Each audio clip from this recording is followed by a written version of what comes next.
Hey there, welcome to day 135 of Let's Grow Annual Challenge. I was going to say, what's she up to now? Nope, Let's Grow Annual Challenge, day 135. We're continuing our journey into mental growth. How do we grow mentally? How do we become more? How do we think ourselves into becoming what it is we want to become? And that's what today's topic is about.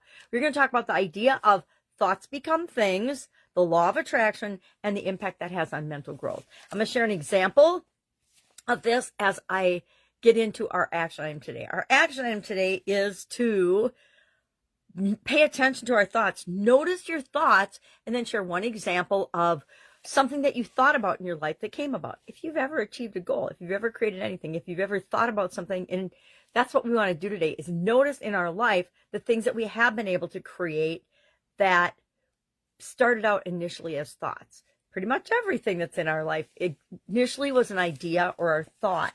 On the topic of thoughts become things, of course, there's a write-up in Guide 2 of the Let's Grow Annual Challenge private Facebook group page. I can actually say that now without tripping over it.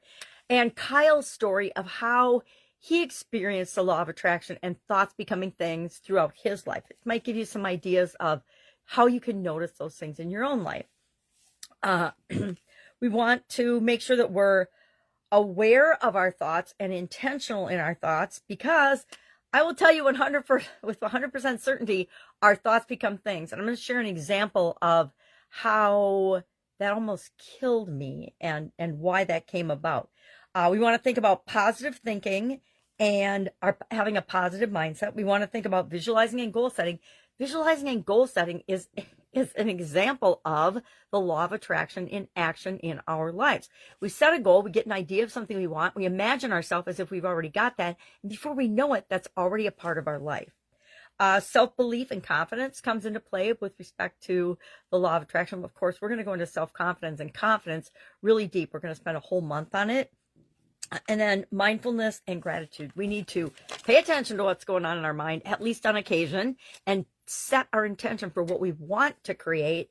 Otherwise, things get created in our lives by default, because at a subconscious level, we're always thinking, we're always attracting different things into our life based on the energy we're putting out into the world. So if we're putting negative energy out into the world, negative events happen to us. If we're putting positive energy out into the world, positive things happen to us. Now, there's not a direct correlation between our thought and an immediate correlation between our thoughts and the results in our life.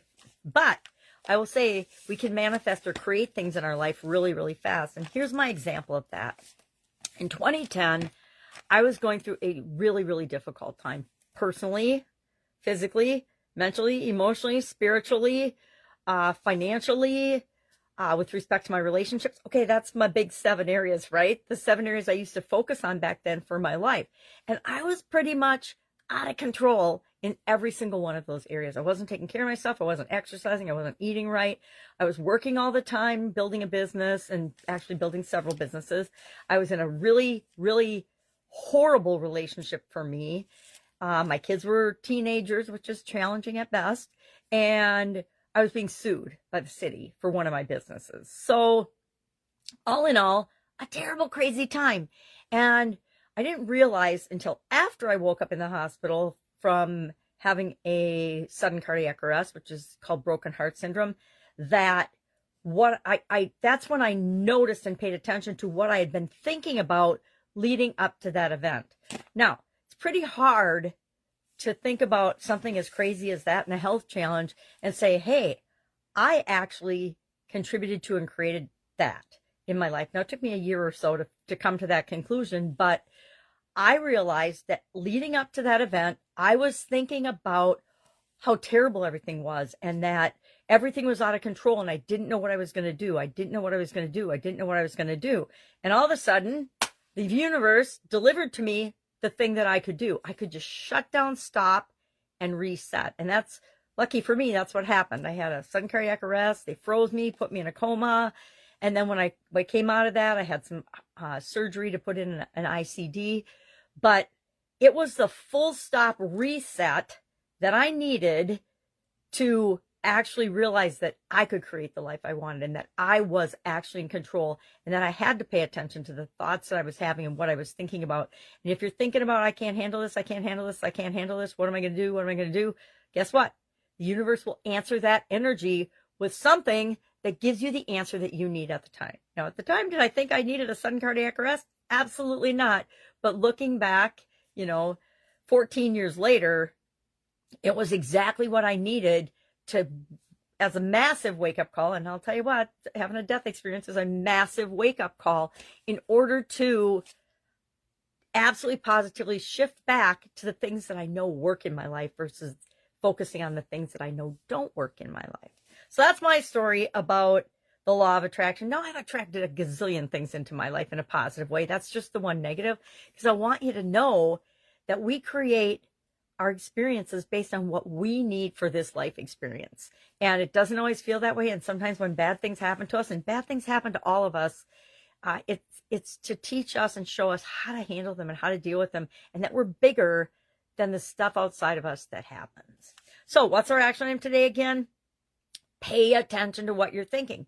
Are your thoughts predominantly for you, positive? Are your thoughts predominantly negative? Are your thoughts supporting your goals and objectives and desires and the life that you want to live? Or are they dwelling on what isn't what you want right now? Because guess what? When we think about and dwell on what we don't want, we create more of that in our life. And in crazy ways we couldn't even have imagined.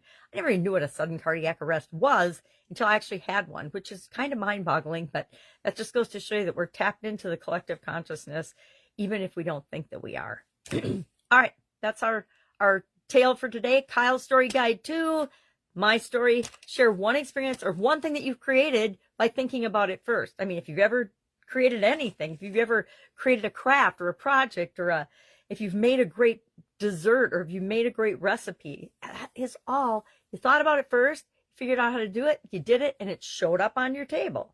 All right, have an awesome day, and I'll of course be with you tomorrow for another mental growth topic. Have a wonderful day.